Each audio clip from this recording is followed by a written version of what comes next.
এবার চলমান কোটা সংস্কার আন্দোলনে যোগ দেওয়ার ঘোষণা দিয়েছে ছাত্রদল। মঙ্গলবার থেকেই শিক্ষার্থীদের সঙ্গে তারা মাঠে নামছে বলে জানিয়েছেন সংগঠনটির সভাপতি রাকিবুল ইসলাম রাকিব। কোটা সংস্কার আন্দোলনে সংঘর্ষের বিষয়ে রাজধানীর নয়াপল্টনে বিএনপির কেন্দ্রীয় কার্যালয়ে সংবাদ সম্মেলনে এ ঘোষণা দেন তিনি। এ সময় সাধারণ শিক্ষার্থীদের ওপর ছাত্রলীগ ও সরকারি বাহিনীর হামলার অভিযোগের তীব্র নিন্দা ও প্রতিবাদ জানান ছাত্রদলের সভাপতি। সেই সঙ্গে সাংগঠনিকভাবে না থাকলেও ছাত্রদল রাজপথে আন্দোলনকারীদের সঙ্গে থাকবে বলে প্রতিশ্রুতি দেন। ছাত্রদল সভাপতি বলেন, শিক্ষার্থীদের আন্দোলনের সঙ্গে আজ থেকে মাঠে থাকবে ছাত্রদল।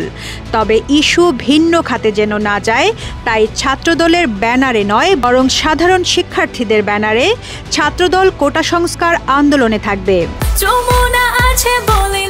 যমুনা রেফ্রিজারেটর, খাবার ফ্রেশ তো লাইফ জম্পেশ।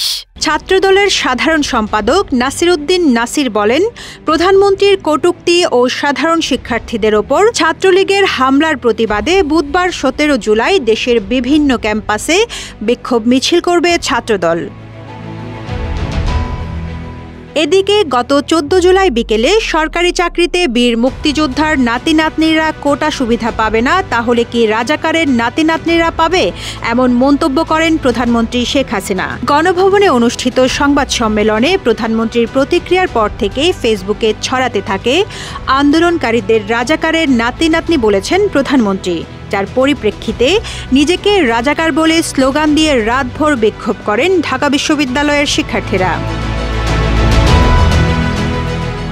এরপর দিন সোমবার দুপুরের পরে ঢাকা বিশ্ববিদ্যালয় এলাকায় ছাত্রলীগ নেতাকর্মীদের সঙ্গে কোটা সংস্কার আন্দোলনকারীদের দফায় দফায় সংঘর্ষ হয়। কয়েক ঘণ্টা চলা সংঘর্ষে উভয় পক্ষের অনেকে আহত হয়েছেন। পরে পুলিশ গিয়ে পরিস্থিতি নিয়ন্ত্রণে আনে।